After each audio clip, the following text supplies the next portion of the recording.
Each year, the Rugby Football League remembers all the players who gave their lives in the ultimate sacrifice in war. This year was especially poignant. I was honoured to join Chris Chester, Neil Dukes, and Derek Beaumont at the Cenotaph in London ahead of the Challenge Cup final, as we all stood at 11 o'clock and remembered the sacrifices that so many people made for our country. Those sacrifices are remembered here at Leigh Sports Village. 13 players who played for Leigh died in the conflict in the First World War. And over the course of this short film, we'll look at some of the human stories behind some of the names on this board. One of the names on this board is James Henry Thrall, King's Own Royal Lancashire Regiment, who died of wounds during the Battle of the Somme, 19th of August 1916, aged 38. So who was James Henry Thrall? James Henry Thrall was born in Morecambe in 1878, and he played his early rugby with the Staveley village side. He progressed quite quickly as a very promising centre and won county honours for Westmoreland. In those days, Morecambe had a thriving Northern Union side. They played Leigh amongst others in the senior competition, and they produced some fantastic players, amongst them Billy Anderson, who later won a Cup Winners' Medal with Hull, and also played for Wigan.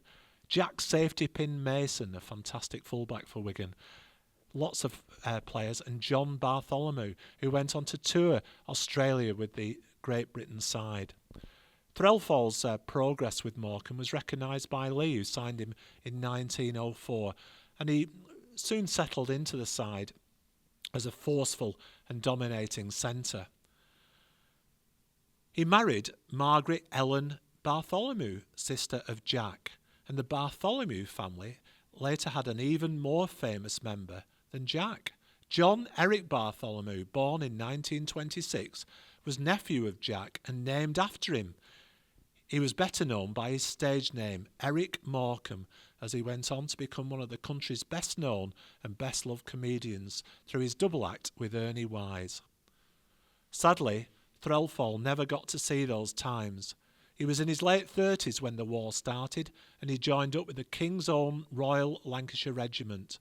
Originally, this was a reserve battalion, but after the original British Army was virtually wiped out by the end of 1914, it was used to bolster the main battalions throughout 1915. In the summer of 1916, Thrall's battalion was involved in the Battle of the Somme, one of the bloodiest battles of the war, which took place between July and November 1916. Over 1 million men were wounded or killed, and on the British side, many of the casualties came from the PALS battalions, and so the human cost in terms of local communities was huge. Allied forces attempted to break through the German lines along a 25-mile front north and south of the River Somme in northern France. On the first day of the Somme alone, the British forces suffered 59,000 casualties, of whom at least 140 originated from Leigh. Private James Henry Thrall was one of the first casualties of the early battles, and he died of wounds in hospital in August 1916. He's buried at a communal cemetery 15 kilometres from where he sustained his injuries. It wasn't until the following February that his brief obituary appeared in the Leigh Journal.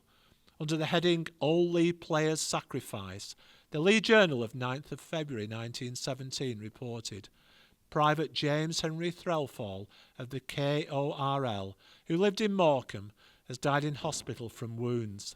Thrall was a big, powerful centre three-quarter who played for Leigh over 10 years ago. Paddy ONeal, gunner, Royal Garrison Artillery, killed in action in Flanders, 27th of February 1917, aged 35. So who was Paddy ONeal? Well, Paddy ONeal was a dominant Leigh forward in the championship winning team of 1905-06. By the standards of the day, when people were a lot smaller than they are today, he was over 6 foot tall, around 13, 14 stone. So he was a big forward by the standards of rugby league at that time. He was a clever forward. He had a good kicking game. He carried the ball in well, and on occasions he'd play standoff or centre because he had a really good footballing brain, and he was loved by the Leigh people, who saw him as one of the local heroes. And he lived on Oxford Street in the centre of the town and worked as a coal miner. Eventually he transferred to Dewsbury and travelled twice a week for training and then for games on a Saturday to play for Dewsbury. In those days, the rail service was far better than it is today. You could get back from Dewsbury in virtually no time, just over an hour really from Leigh, lots of regular trains. So it wasn't a big deal to go and play for Dewsbury in those times. And he became a dominant force in the Dewsbury side that got through to the Challenge Cup final in 1912 and beat Oldham in the final. So he had a championship winners' medal and he had a cup winners' medal. As a miner, he was in a reserved occupation, so when the war started, he didn't have to join up, but he joined up with the Royal Garrison Artillery and began his training in Newcastle, and he was soon enlisted into the forces.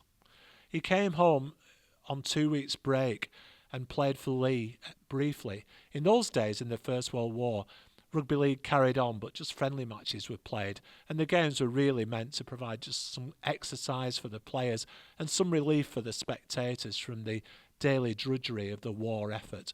A lot of the people in Leigh who worked in the foundries or the cotton mills or the coal mines were engaged in war work, and so Saturday afternoon at Mather Lane gave them the opportunity to just forget that work and the horrible news that came from the front virtually every day and was reported in the Leigh Journal.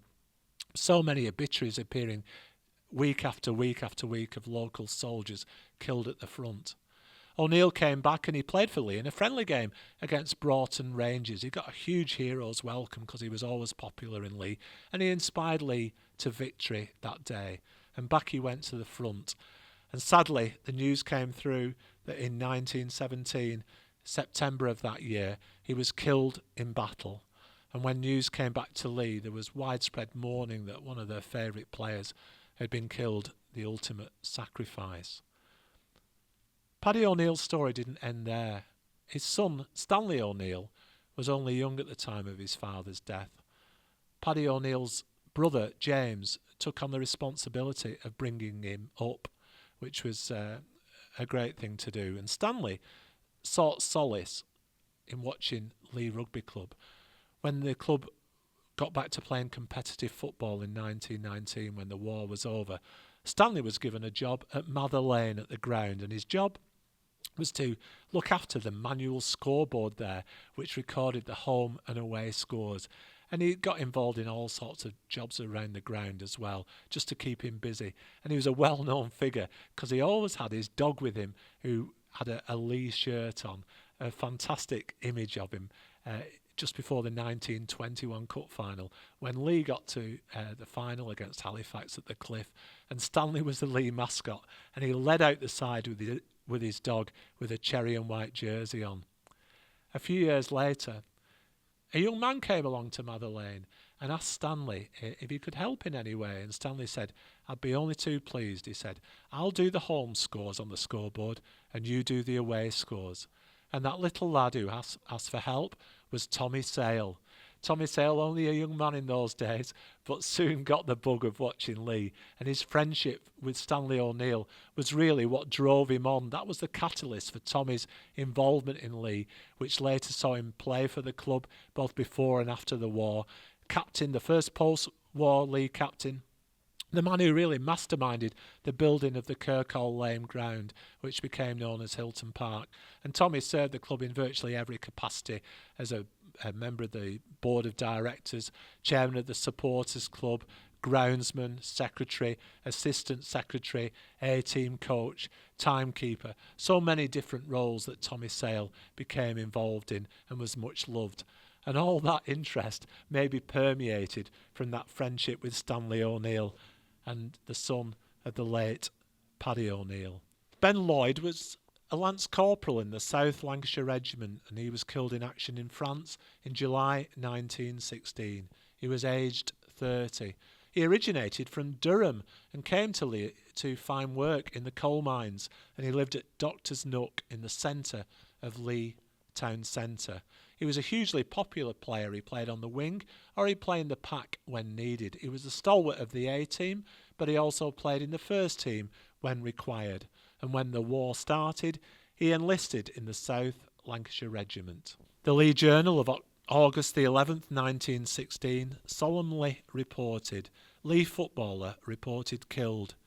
It is reported by a Leigh soldier that a bomb, the fragments of which he himself was wounded, blew Lance Corporal Ben Lloyd to pieces. The last named is a well-known former Leigh rugby player who joined the South Lancashires in January 1915 after his teammates Jack King and Fred Coffey. He was 30 years of age and employed at Messrs Ackers, Whitley and Co.'s Plank Lane Colliery. After playing wing three-quarter for the now defunct Leigh Shamrocks, he threw in his lot with the town club and developed into a forward until knee trouble put him out of harness. His widow and 3 children reside at Knowsley Street off Twist Lane. Mrs. Lloyd received a letter from Private Levi Pemberton, who is in the Red Cross Hospital at East Grinstead, Sussex, in which he says that her husband was killed on July the 20th. They were in a trench when the Germans commenced shelling. One dropped in the trench and buried 5 of them. They couldn't find Lloyd after they got out. He must have been blown to pieces. We were only wishing we were back in England at 9 o'clock that same morning, adds Pemberton, who says that Ben Lloyd was well liked by all the lads in the platoon. Frank Ganley was a private in the Machine Gun Corps, Motors. He was killed in action in Mesopotamia in September 1918 at the age of 38, just before the end of the war. He came from a famous Leigh family, a wholesale fruit and vegetable family who had a big firm in the centre of Leigh, and there were 3 brothers. There was Frank, there was Bartholomew, and there was Bert Ganley, who ran the family business. Bert Ganley was a really prominent Leigh rugby footballer who also played for the great Huddersfield side just before the First World War. He played for Leeds as well, and he resumed playing for Leigh after the First World War. And there's actually a surviving film of him playing at Mather Lane in 1920. Frank and Bartholomew both played for Leigh Shamrocks, which was a prominent team that played at Bucks Farm just over Leigh Bridge. They played in the Lancashire combination against the A teams of all the senior Lancashire sides like Leigh, Salford, Swinton, Broughton Rangers, Oldham and so on. Frank Ganley also played for the Leigh first team. Frank was a winger and he made his first team debut in the opening match of the 1899-1900 season, and he went on to make 125 first team appearances for Leigh, scoring 30 tries. He played his last game in 1905. He was killed on active service in Mesopotamia when he was a sergeant in the Machine Gun Corps. He died of dysentery on the 17th of September 1918, and he's buried at the Tehran War Cemetery. His other brother Bartholomew also played for Leigh Shamrocks, and he died in action in France a few weeks before. Bert Ganley made his Leigh debut in 1910 and went on to play for Leeds and Huddersfield before returning to Leigh after the war, and he took over the running of the family wholesale fruit business. In total, he made 164 appearances for Leigh, playing his final game in 1925, and Bert's son Bernard Ganley later played with distinction for Oldham and Great Britain. Robert Topping was a private in the Royal Sussex Regiment who was killed in action in June 1916. He was only 22. It's especially poignant to remember Robert Topping, who came from a family just off Twist Lane. There's some surviving photographs of the Leigh A team and the Leigh first team just before the First World War. You see all the fresh faces on that photograph, and you look at it and think, goodness me, in only a few months' time, some of these players on this photograph are going to be facing the rigours of war, and some of them are going to go to war and not return. And one of those was Robert Topping. He was only a diminutive halfback. He was a huge favourite of the crowd of Mather Lane. They called him Flop Topping. He only made 1 first-team appearance for Leigh. He was only a teenager at the time, but he was a stalwart of the A-team, and the A-team got some huge crowds in those days, playing every other Saturday to the first team. When he enlisted in the war, he went away with everyone's best wishes, and news of his death was received with a special sadness in Leigh. The Leigh Journal reported solemnly, "Another Leigh footballer to lay down his life in the defence of his country is Private Robert Topping. Private J. Stone discloses the information that he was killed in action on the 30th of June 1916. He saw him taken away to be buried and says he died a hero's death. He was well liked by everyone and his chums are very upset," Private Stone wrote. "If he had lived, he would have lost his leg. He was not killed instantly, but he died before they could get him away." Private Topping was a dispatch rider attached to the Royal Sussex Regiment, and he enlisted a month after the outbreak of war. Right from his schoolboy days, when he won 2 medals playing for Plank Lane United Methodist Church, he was a keen footballer, and he joined Leigh in the season of 1913, when he delighted the Madeleine supporters with his pluck despite his lack of inches. He was only 22 years of age, and he had only been at the front a little over 4 months. James Tobin was awarded the Military Medal shortly before his death in April 1917. He was a sergeant in the Royal Horse Artillery.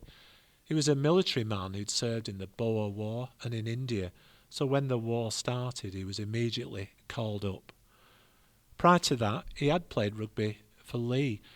He was a sound, hard-working forward, a big favourite of the Mather Lane crowd. News of his death was received with a special sadness in Leigh, and his commanding officer wrote to his family to say that he was one of the best NCOs he had ever seen, and his loss was especially keenly felt by everyone in his regiment.